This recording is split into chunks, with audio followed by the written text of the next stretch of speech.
Program makan siang dan susu gratis bagi anak sekolah yang diusung pasangan calon presiden dan wakil presiden nomor urut 2 Prabowo Subianto Gibran Rakabuming Raka akan masuk dalam APBN 2025. Menteri Koordinator Bidang Perekonomian Airlangga Hartarto telah mengkonfirmasi hal ini.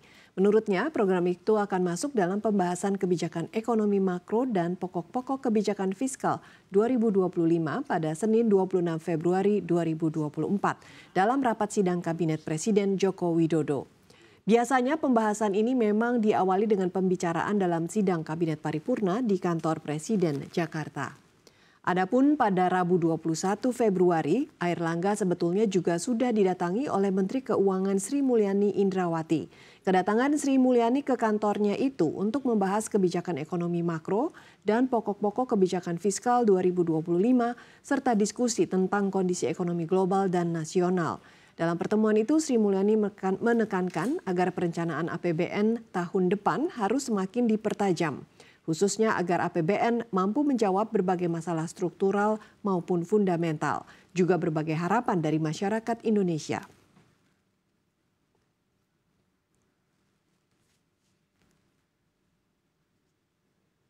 Beralih ke informasi dinamika politik pemilu, pimpinan Dewan Perwakilan Rakyat Republik Indonesia periode 2019-2024 kembali mencalonkan diri. 4 dari 5 pimpinan DPR RI bersaing dalam pemilihan umum 2024 di daerah pemilihan yang berbeda-beda.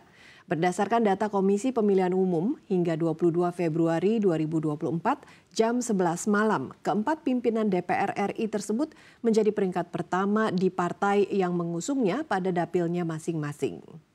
Lodewijk F. Paulus di Dapil Lampung 1 mendapatkan suara 31.581 atau yang tertinggi di Partai Golkar. Sufmi Dasko Ahmad yang menjadi peringkat pertama di Dapil Banten 3 untuk Partai Gerindra dengan jumlah suara 28.601. Adapun Puan Maharani dari PDIP unggul dengan perolehan suara 186.033 untuk Dapil Jawa Tengah 5, sementara Rahmat Gobel dari Nasdem unggul dengan 124.137 suara di Dapil Gorontalo. Namun memang tidak semua pimpinan DPR RI menempati peringkat pertama secara perolehan suara di dapilnya masing-masing.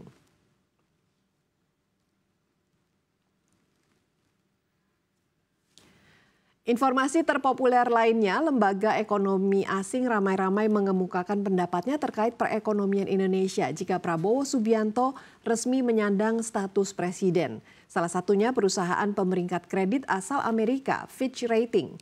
Dalam rilis Indonesia Election Outcome Points to Broad Economic Policy Continuity, Fitch Rating menilai kebijakan ekonomi Indonesia kemungkinan besar tidak akan berubah di bawah kepemimpinan Prabowo Subianto. Namun di saat yang bersamaan ada ketidakpastian seputar kebijakan fiskal jangka menengah yang telah meningkat. Meski demikian, Fitch menyebut terlalu dini melihat bagaimana perekonomian ke depan saat ini. Ditambahkan, lebih banyak kejelasan mengenai kebijakan fiskal pemerintahan berikutnya akan didapat setelah Prabowo mulai menjabat pada Oktober 2024. Fitch memperkirakan Prabowo akan tetap fokus pada pembangunan infrastruktur, termasuk pembangunan ibu kota baru, dan mempertahankan upaya pemerintah saat ini untuk mendukung hilirisasi komoditas dan memperluas manufaktur baterai dan kendaraan listrik.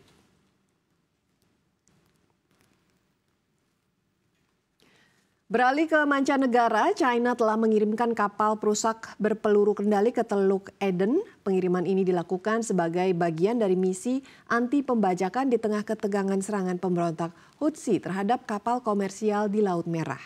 Berlayar dari Zhanjiang, sebuah kota pesisir di Provinsi Guangdong, Armada ke-46 Angkatan Laut Tentara Pembebasan Rakyat China ini berangkat ke Teluk sejak Rabu 21 Februari 2024. Ditugaskan untuk menggantikan armada Angkatan Laut ke-45, pengerahan terbaru ini merupakan bagian dari upaya berkelanjutan China untuk mengamankan Teluk Aden dan perairan Somalia, wilayah yang penting bagi pelayaran internasional tetapi dilanda pembajakan. Menurut kantor berita Xinhua, misi Angkatan Laut Armada ke-46 ini mencakup kapal perusak berpeluru kendali Jiaozhou, kapal fregat rudal Zhuchang, dan kapal pengisian ulang komprehensif Honghu. Kapal ini dilengkapi dengan lebih dari 700 perwira dan tentara, termasuk personel pasukan khusus dan 2 helikopter. bertujuan untuk melanjutkan kontribusi Tiongkok terhadap keamanan maritim internasional dengan memastikan jalur kapal yang aman di perairan strategis ini.